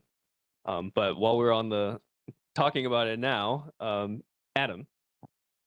Yeah, if, looking at the map here, the schools send it, yeah, right on the other side. So I think we should definitely consider adding them, but I think we should consider where their school districts lie, like how many students are within our district versus another, so that if we do incorporate them, that we consider not just going just as far as those schools, but going as far as to encompass that district's, those students as well.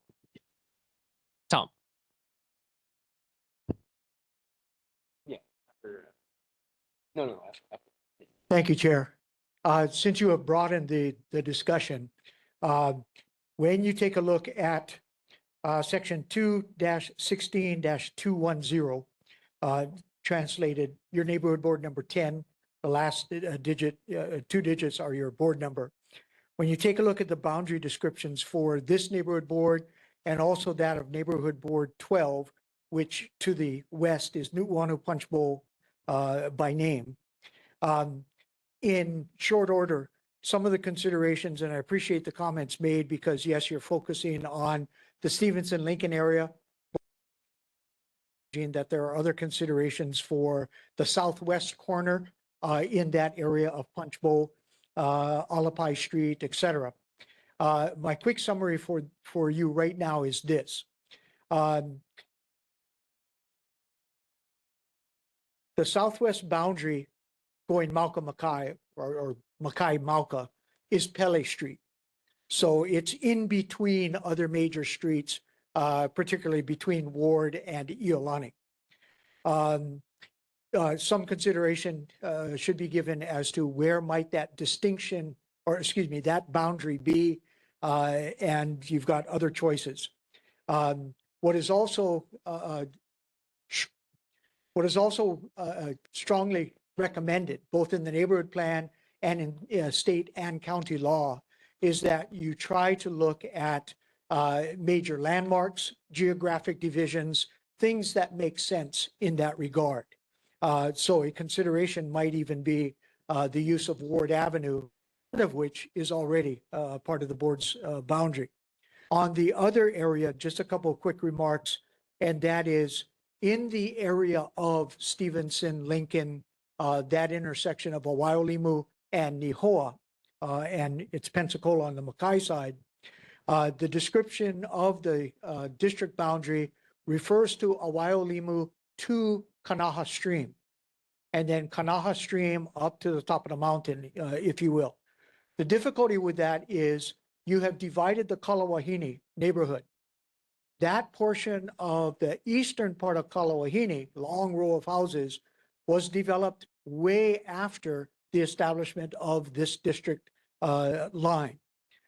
Secondly, is that other elements of our elected officials district, not the neighborhood board district, divides the Papakolea community up on Tantalus Drive. The neighborhood board 12 district encompasses all of the upper Papakolea area, but it does not include all of the Kewalo and Kalawahini part of that neighborhood. Finally, as has already been referenced, the bottom line is that both Stevenson Middle School and Lincoln Elementary School, which largely draws from a lot of this area, including Stevenson, especially from Manoa, is outside of this neighborhood board's district. The last quick thing I'd like to say is this, separate from the boundaries, and that is advice that the Neighborhood Commission and I received years ago from a top staff member at the Office of Elections and with the city and county. And that was simply this. And it's kind of what I heard Adam kind of refer to in terms of where do the kids come from or all kinds of other things. The key is this. Even I've just referenced the elected officials districts. The bottom line is simply give the advice to the neighborhood commission as to what's appropriate to this neighborhood board alone. The reason for that is, from past experience and this advice, was any of the other things that we would like to consider, whether it's the tax district, the Department of Education, complex area districts, whatever it may be, that our elected officials, every 10 years you have reapportionment. The bottom line is that each of these other considerations can be amended at almost any time in their own specific process. So what's most important to consider is what's appropriate for Makiki-Lower Punchbowl-Tantalus neighborhood board district number, neighborhood board number 10, and see how that may affect our adjacent neighbors in that regard. So you can consider all of that in detail later. Again, right now, the main thing to be ready to communicate is that, yes, there is some interest to potentially make amendments and communicate that to the commission. Thank you, Chair. Thank you, Tom. Yeah. So yeah, so we can. There are definitely discussions to be had regarding like where we want these boundaries, but I'm just trying to be clear that we are all on board that we do need to change our boundaries. That way we can have our motion next meeting and fingers crossed, just get it get it through. Adam. Ian's got his hand up. Okay, I'll recognize Adam and then Ian.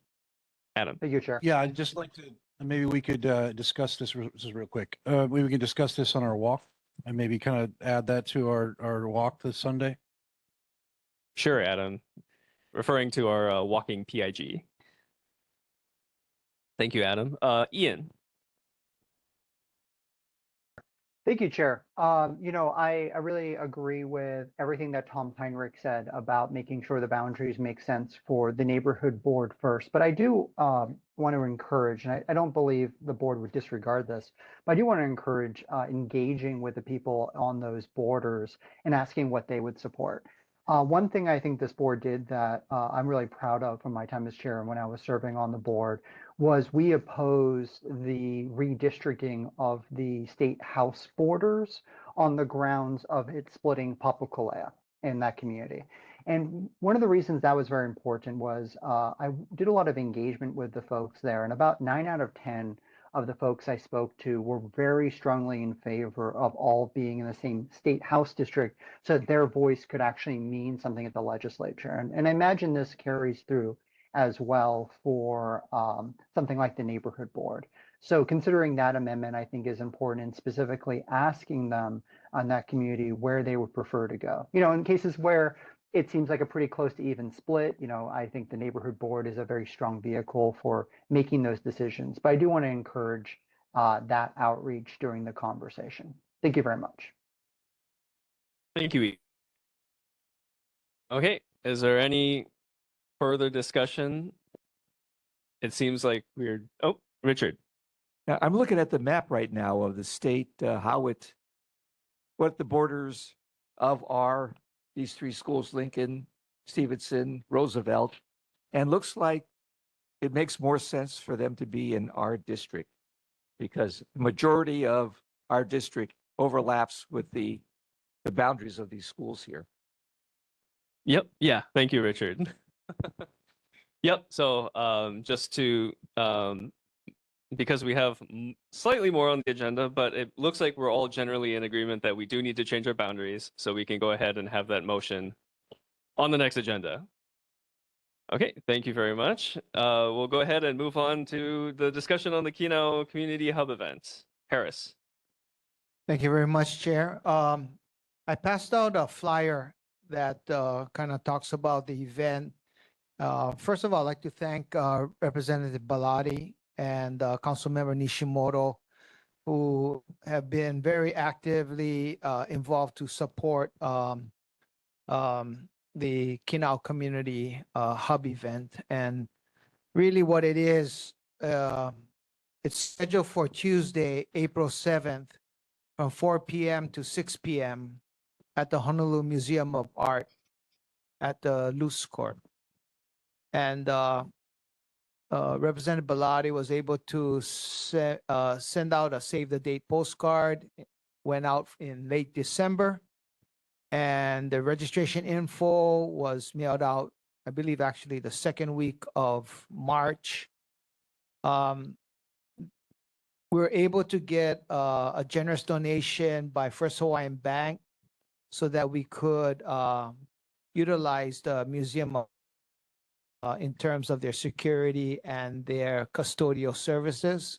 The Museum of Art also opened up the Doris Duke Theater for us so that we could have a nice place that we could do our presentation. And so the presentation will start at 4:15, and the presentation will include a welcome by the Museum of Art, updates from the neighborhood board, and that's why I would highly ask that if you're interested to look at maybe mirroring something within your own areas that you reside in, this might be an opportunity to connect with your community and surround your surrounding area. HPD and Hawaii Fire HFD have confirmed they'll be coming to provide high-level information regarding their data. And then the Nice Neighborhoods Committee will share a little bit more what's going on.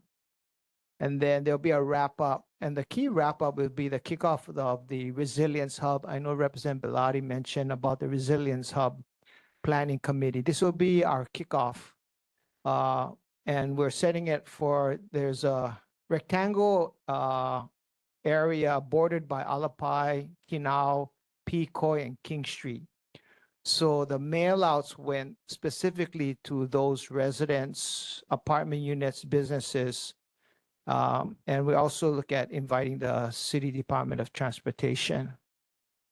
Part of the registration, when you look on the flyer, there's a $5 registration. And I guess there was some question about where that $5 came into. And primarily it was for, of course, we've received generous donations of food. So food will be provided, pizzas from Domino's, Chick-fil-A, their chicken sandwiches, McDonald's, hamburgers, and all the drinks are donated by Safeway. And so it really is a community with the businesses event. So the $5, originally the $5 was targeted to thank the Museum of Art for hosting. I was going to go to them, but then it fluxed to First United Methodist, who also is involved in the First United Methodist Church, which finally ended up. So the registration funds, the $5, will be donated to the Hawaii Food Bank. And so that was a process that we went for the committee. So to date, I've actually personally walked through the neighborhood down Kinau, met with homeowners and the resident managers, and they're really happy about it, as well as the elementary schools and churches. So I'll be continuing to walk throughout the area although they receive in the mail, just to remind them. So if you have any interest to attend, again, the main purpose is bringing the community together and getting to know the neighborhood board members, but also understanding what's going on and also developing the Resilience Hub plan, which is a plan that we hope that we have ready, but never have to use. And in our area, in the Kinau area specifically, we have a lot of condominiums. And so the residents are in vertical, and we have a lot of seniors, as well as families, but seniors also. And so the resilience plan is, for example, if there's a fire or a first shooter type of barricade type of event that happens, and the residents have to vacate from their units, then they have an evacuation plan. So their evacuation plan, they might gather across the street. But if it's at 9 p.m. at night and it's raining, and those seniors who don't have any family, then where do they go? And so the resilience plan is set up so that the adjacent, whether it be the Museum of Art, whether it be the United Methodist Church, we have an action plan for the residents who have nowhere to go to receive shelter, to have areas to charge their phones, have blankets, and so forth. So this planning committee is going to be what's kicking off on April the 7th. So anyway, if you have any questions, let me know. But the flyer and the mail out is gone out. So we're about a few weeks away. So We're looking at capping the event at 250 people. So we'll see how it goes. Thank you. Thank you very much, Harris. We have a teensy bit of time for discussion. Are there any questions for him? Richard. Harris, I just QR'd the code, and I was surprised that there was a $5 charge. Are we eliminating some people that, for whatever reason, that might stop them from coming to this event? The $5 charge was so that, I mean, we have pretty much all the food that you're going to be able to eat and the drinks, but primarily it's a commitment. It's a commitment that if you say you're going to come, then we want you to come, and so we're looking at those that are interested to actively participate, and so that's the purpose. And then the money is not a fundraising. It really is going to be donated to the Hawaii Food Bank. Thank you, Richard. Are there any further questions? Seeing none, thank you very much, Harris. Okay, and then we'll do board and community reports. Nice Neighborhoods Committee. Harris, you don't mind because the Nice Neighborhoods Committee is basically focused on the Keynote Community Hub event. We can move past that. Nathan. Yes. Most recently, with our newest board member on, Tantalus has been going on and on and on, and as well as the Tipsy Pig. So I think we should put it back on the agenda for a nice neighborhood so that we can create some action and not have a discussion every month, because we at one point in time it was on the agenda, especially Tipsy Pig, and we kind of put the pedal to the metal, and we got some movement, but then everybody's kind of lost focus. So I think we need to kind of get back on it, and so I'm gonna add the Tipsy Pig and then the Tantalus. So if you can look at the date, our next meeting is on March 30th. And if you can join us, then we'll be happy to re-energize it, more eyes to it, because otherwise we're going to be talking about it around and around for another year. Thank you. Thank you, Harris. Okay, moving on. Can I have just one moment?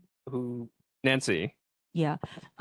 Harris, can you please clarify nice neighborhoods for us again, or for me? We've spoken about it several times, and at first I thought it was Makiki, and then you said that it was just the Kinau area, like around those couple blocks. So if that's all that nice neighborhoods and the hub includes, then the rest of us are outside of your scope. No. No? Yes? I think you misunderstand, Nancy. So the Nice Neighborhoods Committee is a committee of the Makiki-Lower Punchbowl-Tantalus Neighborhood Board. And so as issues that come up to the neighborhood board, such as the 1327 Ernest Street, and when that came up, we got all our elected officials, and I believe Tom Heinrich also came when he was involved. And so our elected officials, we had a meeting on a Saturday with the residents in 1327 Ernest Street. And Councilmember Nishimoto also came. And we did an initial sweep of the streets in terms of some of the abandoned cars. But what happens is that Nice Neighborhoods comes into primarily to create some momentum by the neighborhood to come together. And that's why like I'm glad that Richard Ching is involved, because that's his area. And what they're looking at, which is the slogan for Nice Neighborhoods, is community pride.